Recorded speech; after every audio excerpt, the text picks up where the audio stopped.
नमस्कार बच्चों, आज के वीडियो में हम मीरा के बारे में पढ़ेंगे। मीराबाई जो राजस्थानी थी, राजस्थान में जिनका जन्म हुआ था, मीरा के बारे में आज हम अध्ययन करेंगे। मीरा का जन्म 1498 ईस्वी और मृत्यु 1546 ईस्वी में हुई। इनका जन्म नागौर जिले के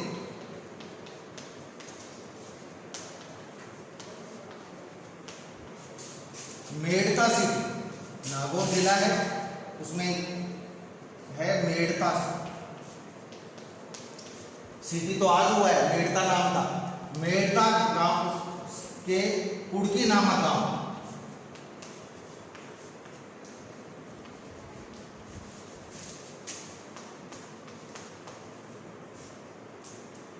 कुड़की नामक गांव में इनका जन्म हुआ।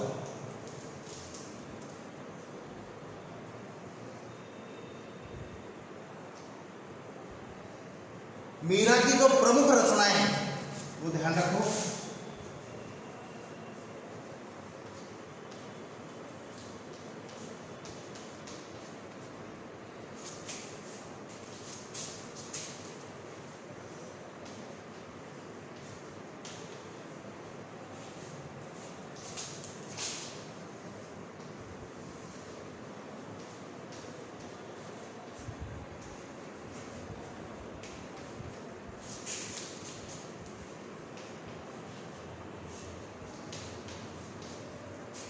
मीरा पदावली और नरसी जीरो मायरो। मीरा पदावली और नरसी जीरो मायरो, ये इनकी प्रमुख रचनाएं हैं।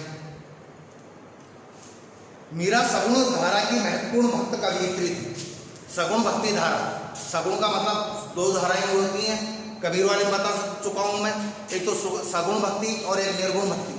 सगुण भक्ति में ईश्वर पे रूप रंग आकार प्रकार में विश्वास किया जाता है। सगुण भक्ति में ईश्वर के रूप रंग आकार प्रकार में विश्वास किया जाता है, जबकि निर्गुण भक्ति में ईश्वर के रूप रंग आकार प्रकार में विश्वास नहीं किया जाता।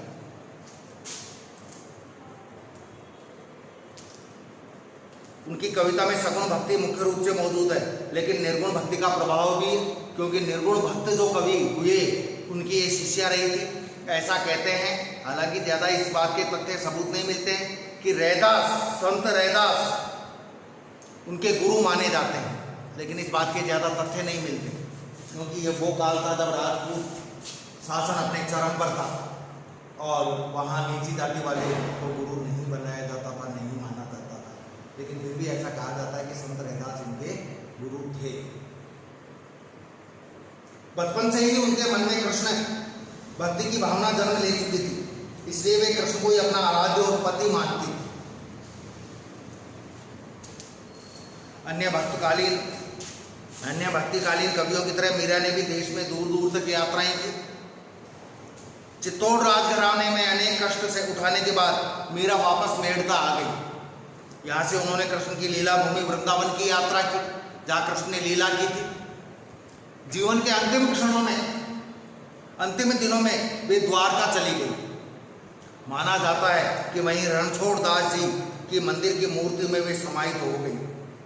उन्होंने लोकलाज और कुल की मर्यादा के नाम पर लगाए गए सामाजिक और वैचारिक बंधनों का हमेशा विरोध किया। पर्दा प्रथा का भी पालन नहीं किया तथा मंदिर में सार्वजनिक रूप से नाचने गाने में भी कभी हिचक महसूस नहीं की। मीरा मानती थी कि महापुरुषों के साथ संवाद जो होता है उसको सत्संग कहते हैं। अच्छी संगत से ज्ञान प्राप्त होता है। वो मानती थी कि यदि महापुरुषों की संगत करेंगे, सत्संग करेंगे तो ज्ञान मिलेगा, और जब ज्ञान मिलेगा तो निश्चित रूप से जीवन में सुधार आएगा, जीवन में व्यक्ति उन्नति के रास्ते पर आगे बढ़ेगा और ज्ञान से मुक्ति मिलती है। अपनी इन मान्यताओं को लेकर वे दृढ़ निश्चयी थी कि चाहे समाज परिवार कितना भी विरोध करे, लेकिन वो अपनी मान्यताओं को नहीं छोड़ेंगी, नहीं त्यागेंगी। अपनी इन मान्यताओं को लेकर वे दृढ़ निश्चयी थी। निंदा या बंदगी, निंदा यानी बुराई, बंदगी यानी बदनामी, उनको अपने पद से विचलित नहीं कर सके, अपने रास्ते से हटा नहीं सके, साधु संतों की संगत से दूर नहीं कर सके। जिस पर विश्वास किया उस पर अमल किया, कृष्ण पर विश्वास किया, कृष्ण पर अमल किया, अंतिम समय तक कृष्ण के ऊपर ही भरोसा करती रही, कृष्ण की भक्ति करती रही। और ऐसा कहा जाता है कि जब मीरा की मृत्यु हुई तो इनके जब प्राण निकले तो इनके प्राण इनके शरीर से निकल कृष्ण की मूर्ति में समाहित हो गए। एक तरह से हम कह सकते हैं कि उस जब राजपूतों का कठोर शासन था उस समय जब स्त्रियों का दमन शोषण किया जाता था, स्त्रियों को एक खिलौना समझा जाता था, उस समय मीरा स्त्रियों की आवाज बनकर उभरी और मीरा ने स्त्रियों के दुखों का, कष्टों का निवारण करने का प्रयास किया। मीरा की कविता में प्रेम और गंभीर अभिव्यंजना है, प्रेम की गंभीर अभिव्यंजना है, उसमें विरह की वेदना है, विरह है, दुख है और मिलन का उल्लास भी, प्रियतम से श्री कृष्ण से मिलने का उत्साह भी है, उल्लास भी है। मीरा की कविता का प्रधान गुण सादगी और सरलता है, बिल्कुल सादगी के साथ, कोई छंद अलंकार काव्य गुण दोष ये नहीं देखे, बिल्कुल सीधे सीधी भाषा में इन्होंने अपनी रचना लिखी। उन्होंने मुक्तक गेय पदों की रचना की, उनके पद मुक्तक और गेय हैं, गाए जाते हैं, लय लगाकर गा सकते हैं। लोक संगीत और शास्त्रीय संगीत दोनों क्षेत्र में उनके पद आज भी लोकप्रिय हैं। उनकी भाषा मूलतः राजस्थानी है, यहाँ मैं थोड़ा चेंज कर रहा हूँ, उनकी भाषा मूलतः शब्द दिया है राजस्थानी है, लेकिन आपके बच्चों क्वेश्चन बन जाए कि मीरा के काव्य की भाषा है तो आप आंसर लिखेंगे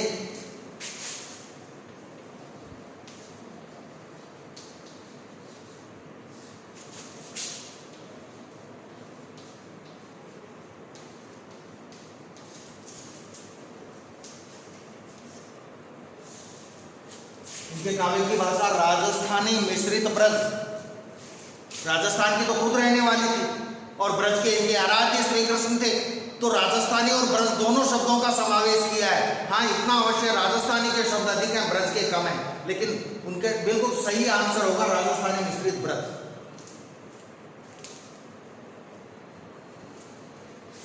कृष्ण की प्रेम की दीवानी मीरा पर सूफियों के प्रभाव को भी देखा जा सकता है।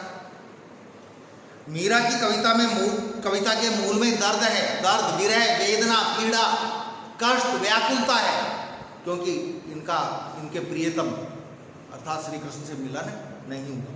वे बार बार कहती हैं, मीरा कोई मेरे दर्द को पहचानता नहीं, चाहे वो शत्रु हो या मित्र हो। यहाँ प्रस्तुत पहले पद में थोड़ा मैं जो बुक में है उसके अलावा भी बता देता हूँ।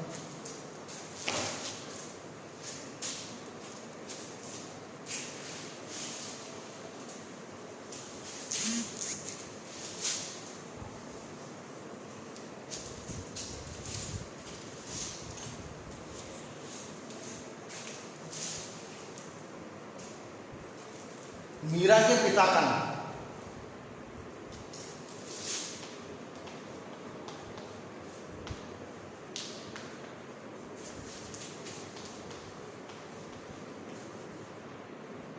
रतन सिंह था। मीरा के पिता का नाम रतन सिंह था, इनके दादा का नाम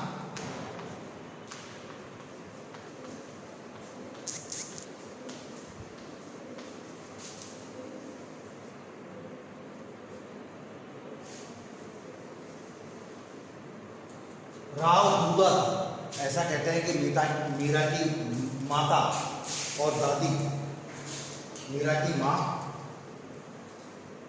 इनको बहुत छोटी छोड़कर मर गई थी, मृत्यु हो गई थी इनकी माता की। परिवार में कोई स्त्री भी नहीं थी, इनकी दादी भी नहीं थी। अब प्रश्न आता है कि बहुत छोटी बच्ची, उसका पालन पोषण कौन करे? दादी नहीं, माँ जन्म के कुछ समय बाद ही छोड़कर चल बसी, मृत्यु हो गई थी। अब इतने छोटे बच्चे की देखभाल कौन करे, कौन उसको पाले पोसे?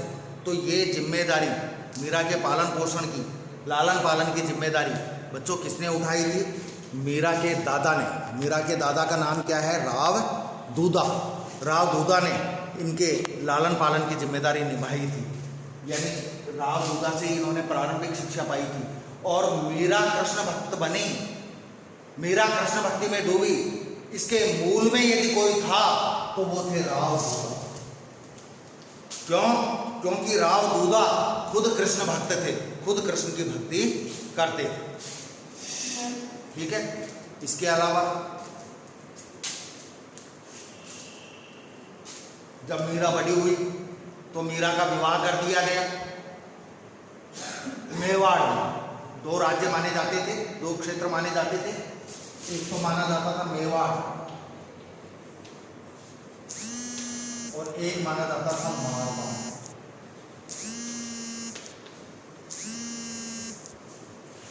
एक तो मेवाड़ और एक मारवाड़, ये 2 माने जाते थे। अब इन्हें 2 में ध्यान रखना बच्चों,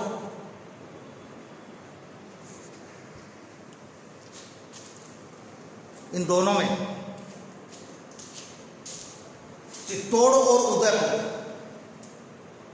चित्तौड़ और उदयपुर मेवाड़ के अंतर्गत आते थे। जोधपुर, बीकानेर, नागौर ये मारवाड़ में आते थे। चित्तौड़, उदयपुर, मेवाड़, बीकानेर, बाड़मेर, नागौर ये मारवाड़ में। समझ में आ गई बात? तो इनका मारवाड़ में जन्म हुआ और जब ये बड़ी हुई, विवाह के योग्य हुई, तो चित्तौड़ के महाराणा, किससे नाम नहीं लिखा क्या?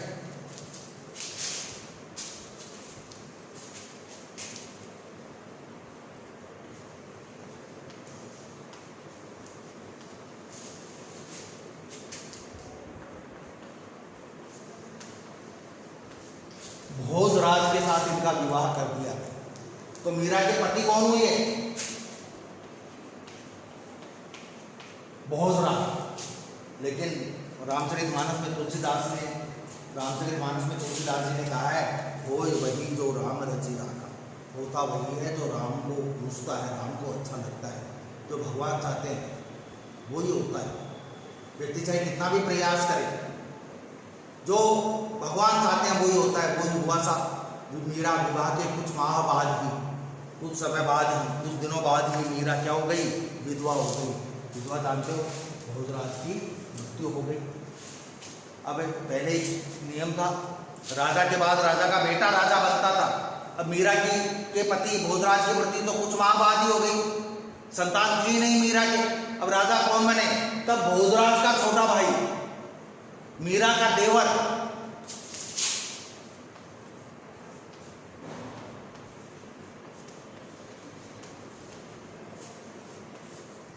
विक्रम सिंह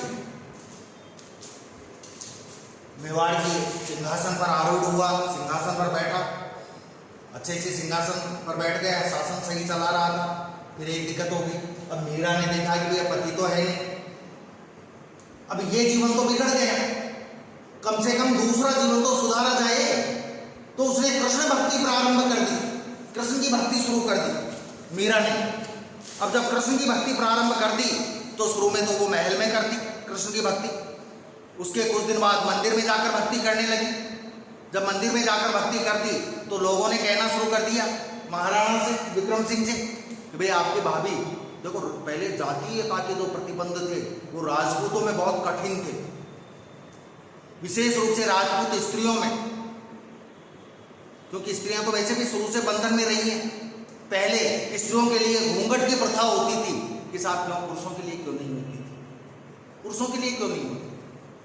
जितने प्रतिबंध थे इस पुरुष प्रधान समाज में, इस पुरुष प्रधान समाज ने स्त्रियों पर लागू किए, तो लोग शिकायत करते कि साहब आपकी भाभी तो मंदिर में जाती है, एक राजवंश से संबंधित होकर, राज परिवार की एक महारानी होकर मंदिर में जाकर भजन करती है। तो विक्रम सिंह ने मीरा को समझाया, भाभी को अपने को। मीरा नहीं मानी, बल्कि मीरा तो और ज़्यादा खुल गई। पहले तो घंटे 2 घंटे मंदिर में जाकर पूजा करती, अब तो पूरे दिन मंदिर में रहने लगी। फिर शिकायत आती, फिर वो और खुल गई, फिर तो वो साधु सन्यासियों के साथ रहने लग गई दिन भर। फिर एक समय ऐसा आया कि दिन रात साधुओं के साथ रहती, महल में तो कभी कभार पहुंचती। अब बदनामी ज्यादा होने लगी तो विक्रम सिंह ने सोचा कि भाई अब ये भाभी जी समझ तो रही नहीं है, अब क्या किया जाए। तो उन्होंने एक जहर का कटोरा भेजा, एक कटोरे में जहर भरकर भेजा कि भाई ये जाकर मीरा को दे दो और ये कह देना कि उनके भगवान का चरणामृत है। कोई लेकर गया, इसके हाथ भेजा कि साहब ये लो, क्या है इसमें कि भगवान का चरणामृत है। क्या था उसमें वास्तव में? उसमें जहर था। मीरा ने वो कटोरा लिया और उसको हंसते हंसते पी गई। स्वाभाविक रूप से उसको मर जाना चाहिए था, लेकिन भगवान का चरणामृत समझकर मीरा ने पिया अपने सिर पे लगा के, और मीरा का बाल भी बांका नहीं, कुछ भी नहीं बिगड़ा मीरा। ये किसकी कृपा से हुआ? कृष्ण की कृपा से। अब जहर से भी मीरा नहीं मरी, तो फिर क्या हो? अब की बार एक पिटारी में, बांस की पिटारी में सांप रखकर जहरीला भयंकर काला नाग वो भेजा, और मीरा ले जाने वाले को कह दिया कि भाई ये ले जाकर मीरा को दे देना।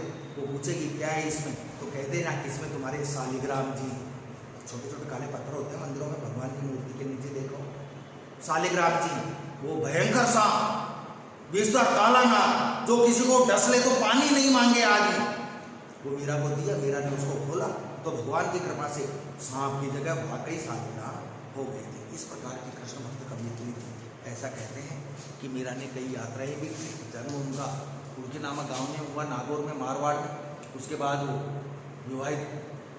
विवाहिता होकर मेवाड़ गई, चित्तौड़ उदयपुर के महलों में रही। कुछ समय बाद वो वापस मेड़ता आ गई अपने पीहर। उसके बाद वो कृष्ण की लीला भूमि जो है वृंदावन, वहाँ की यात्रा की। वहाँ से फिर मीरा, वृंदावन के बाद मीरा ने कहाँ की यात्रा की? मथुरा गई, और मथुरा से फिर वो द्वारका चली गई थी, और द्वारका जाकर वहाँ कृष्ण की भक्ति करती। ऐसा कहते हैं कि अंतिम जीवन के अंतिम दिनों में वो द्वारका में ही रही, वहीं कृष्ण की भक्ति करती। ठीक है। और एक रोज़ किसी ने देखा कि मीरा के शरीर में से प्राण निकल रहे हैं, उनकी आत्मा उनके शरीर से निकलकर पास में ही कृष्ण की मूर्ति थी, मीरा के शरीर से निकलकर कृष्ण की मूर्ति में समा गई उनकी आत्मा। ठीक है बच्चों, ये कवि परिचय, मीरा का कवियत्री परिचय हो चुका है। कल हम मूल पाठ का अध्ययन करेंगे। धन्यवाद।